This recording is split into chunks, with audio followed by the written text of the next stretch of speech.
Welcome student.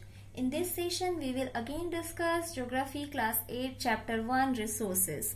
In previous videos we have studied about the type of resources on the basis of nature. It means we have classified the natural resources on the basis of development, on the basis of origin, and again on the basis of stock and distribution. Now we have start in this video with some quick facts which is given in your book. So let's begin, and after that we have discussing the another type of resources which is the human made resources and human resources. Okay, the first fact is the which is given in your book, geological resources. In this chapter, as you can understand that we have already discussed about the different kind of resources. So again the scientists divided our natural resources in many types. So which is given here, geological resources. These include resources like mineral, oil, gas, rock etc. यानी geological यानी धरती से, पृथ्वी से मिलने वाले, obtained होने वाले, यानी हमें अर्थ क्रस्ट से जो भी चीजें मिलती हैं, धरती के नीचे से जो भी चीजें मिलती हैं, जिन रिसोर्सेज को हम धरती के नीचे से लेते हैं और यूज करते हैं, वो क्या कहलाती, वो कहलाती हैं geological resources. Okay, now next,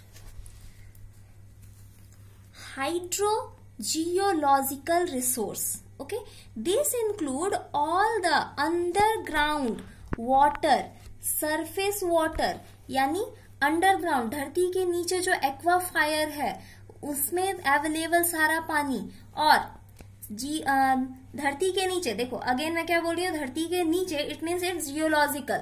okay, और बिकॉज ये वाटर से रिलेटेड है, that's why hydro. Okay, so hydro geological resources, and these include all the underground water and the surface water. Surface water में क्या क्या आएगा, sea, river, streams, pond and ice keeps.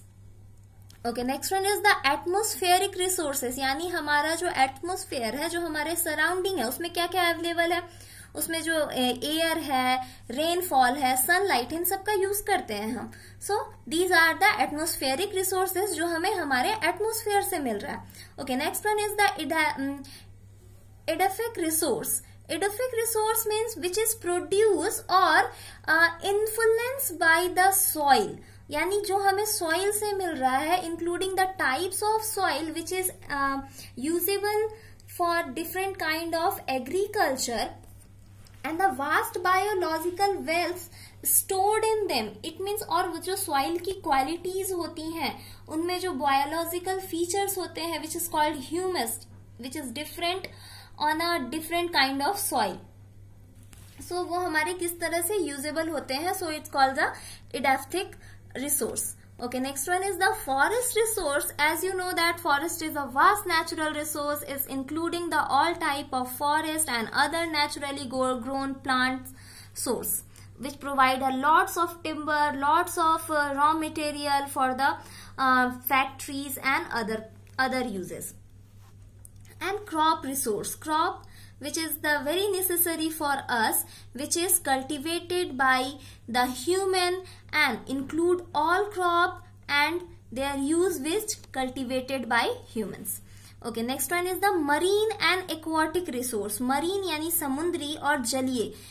समुद्री इसलिए जो समुद्र में है, और एक्वाटिक जो रिवर में है, यानी समुद्री और एक्वाटिक रिसोर्स वाटर से रिलेटेड, जिसमें क्या है, उनमें available plants, animals and minerals which is also called the which are known as the marine and other aquatic ecosystem of world. Okay, next one is the animal resource. Animal is also a vast resource for us. It include the vast animal resource comprising all domestic animals. अब हम क्या करते हैं, domestic animals का use करते हैं, उनके हमारे लिए उनका क्या है, अपना एक इकोनॉमिकल वैल्यू है, so that they are very important for us. The wild life resource, wild life का अपना एक इम्पोर्टेंस है to maintain the balance of the nature. So include all kind of wildlife, including all kind of insects, animals, reptiles, birds, other. Human resource, human पहले भी ये बता चुकी हूँ कि ह्यूमन भी क्या है, एक रिसोर्स है. ह्यूमंस अपने आप में रिसोर्स है, because we are able to use all these resources on the basis of our skill, technology and the intelligence.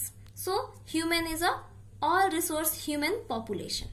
Okay, next one is the microbial resource, यानी include different type of microbes which use for mankind in many way.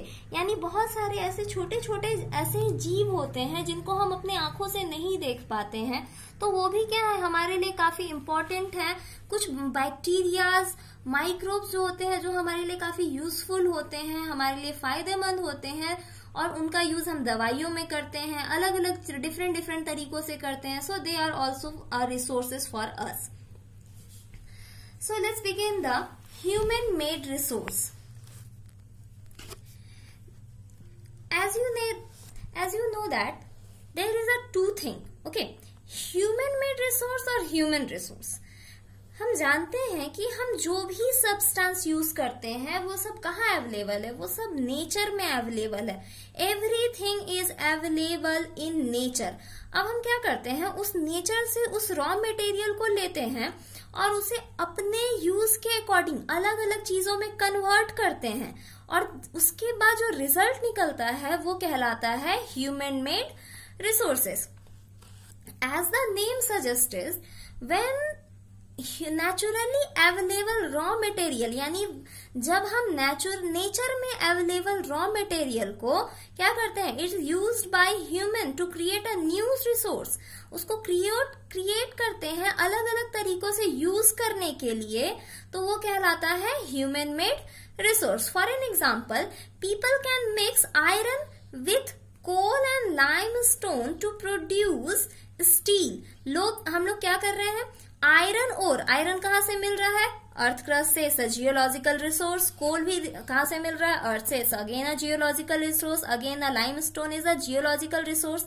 तो हम क्या कर रहे हैं, iron और कोल, limestone, इन सबको mix करते हैं तो हमको क्या मिल रहा है, स्टील. यानी हम क्या कर रहे हैं, हम नेचर से मिलने वाले आयरन का डायरेक्ट यूज नहीं कर रहे हैं, कोल का फिलहाल यूज नहीं कर रहे हैं, लाइमस्टोन का यूज नहीं कर रहे हैं. यूज क्या कर रहे हैं, इन तीनों के मिक्सअप से जो हमने बनाया विच इज स्टील, जिसकी ड्यूरेबिलिटी भी क्या होती है, इन सबसे ज्यादा होती है. सो हम क्या प्रोड्यूस कर रहे हैं, स्टील. तो स्टील क्या हो गया, ह्यूमन मेड रिसोर्स.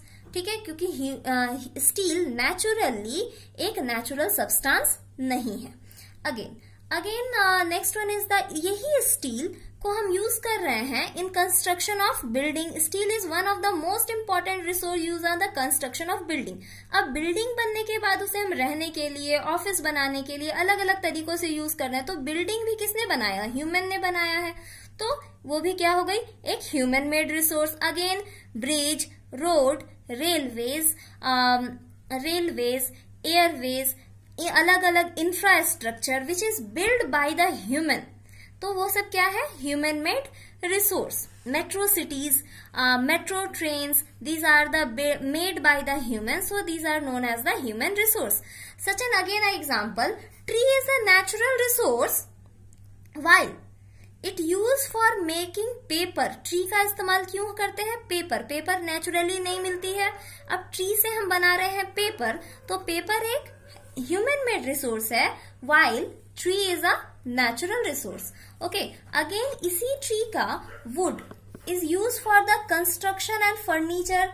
अब इसका यूज कर रहे हैं हम कंस्ट्रक्शन में या फर्नीचर बनाने के लिए, यानी उसमें हम मॉडिफिकेशन कर रहे हैं according to our need. So the tree is natural. So the tree is a natural resources while the paper and furniture are the human made resource. Now let's begin the human resource. अब human कैसे resource है, human human is a only species on the earth. Earth पे ये अकेला species है जिसका brain जो है वो इतना ज्यादा डेवलप है कि ये अपने सराउंडिंग्स को अपने अकॉर्डिंगली चेंज कर पाता है। यानी हमारे पास इतनी स्किल है, on the basis of our technology, skill and intelligence, we can able to change our surroundings according to our need। हम अपने सराउंडिंग में अवेलेबल चीजों को अपने नीड के अकॉर्डिंगली चेंज करने की ताकत रखते हैं, so that we are a resource।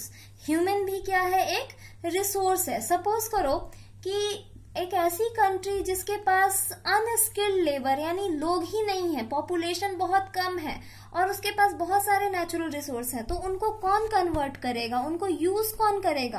तो वो क्या है, यूजलेस है, वो कोई रिसोर्स नहीं है। लेकिन इंडिया जैसी कंट्री या ऐसी कंट्री जहां पे पॉपुलेशन बहुत ज्यादा है, तो वहां क्या है, ह्यूमन रिसोर्स ज्यादा है, और अगर वहां के लोगों के पास रिसोर्स भी हो तो वहां के डेवलपमेंट के चांस बढ़ जाते हैं। So that the human is a resource। The human resource refer to the number, quantity and ability, mental and physical, okay, skill and intelligence of people। In fact, human beings are very special resource because they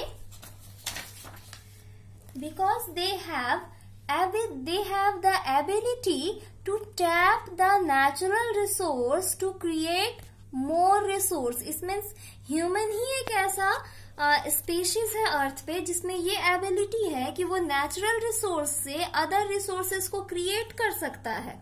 so for this the people require, अब इस natural resource से other resources को create करने के लिए human को क्या चाहिए?